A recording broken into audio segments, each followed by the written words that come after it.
एक बार की बात है, महात्मा बुद्ध अपने शिष्यों के साथ नगर भ्रमण पर निकलने वाले थे, पर इस बार बुद्ध जी ने कहा कि केवल कुछ शिष्य ही हमारे साथ इस यात्रा पर जा पाएंगे।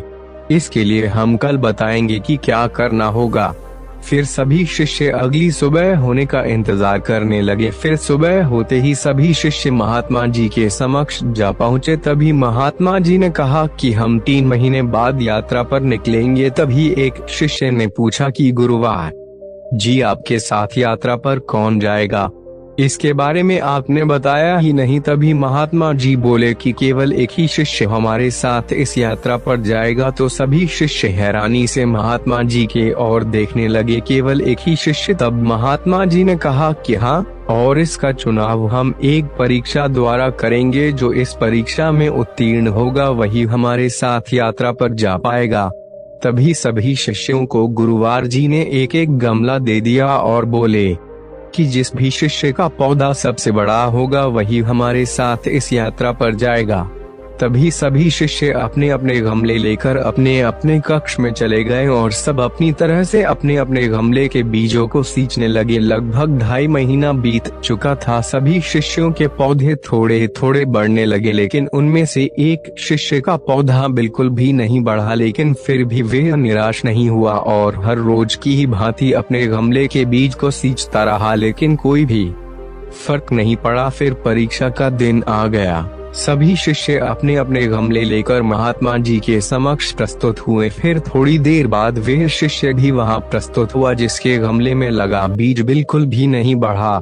उस शिष्य को देखकर सभी शिष्य आपस में हंसने लगे। तभी महात्मा जी ने बड़े आश्चर्यजनक शब्दों में उस शिष्य से कहा कि क्या हुआ वत्स, तुम्हारा गमला तो बिल्कुल वैसा ही है जैसा कि हमने तुम्हें सौंपा था। तब उस शिष्य ने जवाब में कहा कि क्या करूं गुरुजी, मैंने तो इसकी हर रोज खूब देखभाल की लेकिन यह बढ़ा नहीं। तब दूसरे सभी शिष्य उसका परिहास उड़ाने लगे। तब महात्मा जी बोले कि शिष्य चलो, तुम यात्रा पर चलने की तैयारी कर लो, हमें कल सुबह ही निकलना होगा। तभी सभी शिष्य बड़े अचंभे से महात्मा जी की ओर देखने लगे। तब महात्मा जी ने कहा कि हाँ, हमने जो पौधे तुम सबको दिए थे वे सभी बंजर थे, तो उसमें पौधा कहाँ से उगता? लेकिन तुम सब में से किसी ने भी सच्चाई और ईमानदारी से यह नहीं बताया कि इसमें पौधा नहीं उग पा रहा है, बल्कि यात्रा में जाने के लालच में सबने झूठ बोला। तब केवल इसी शिष्य ने ईमानदारी और सच्चाई का साथ दिया और यह कहने का साहस किया कि इस गमले से पौधा नहीं उग पा रहा है।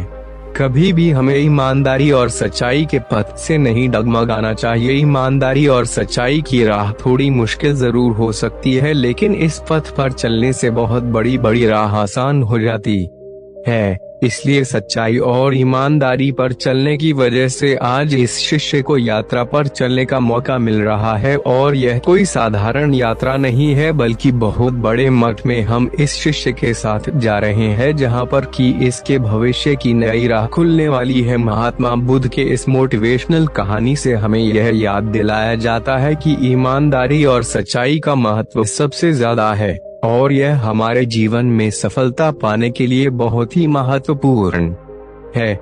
हमें कभी भी सच्चाई और ईमानदारी का रास्ता नहीं छोड़ना चाहिए, चाहे हमारे सामने कितनी भी मुश्किलें क्यों न आए।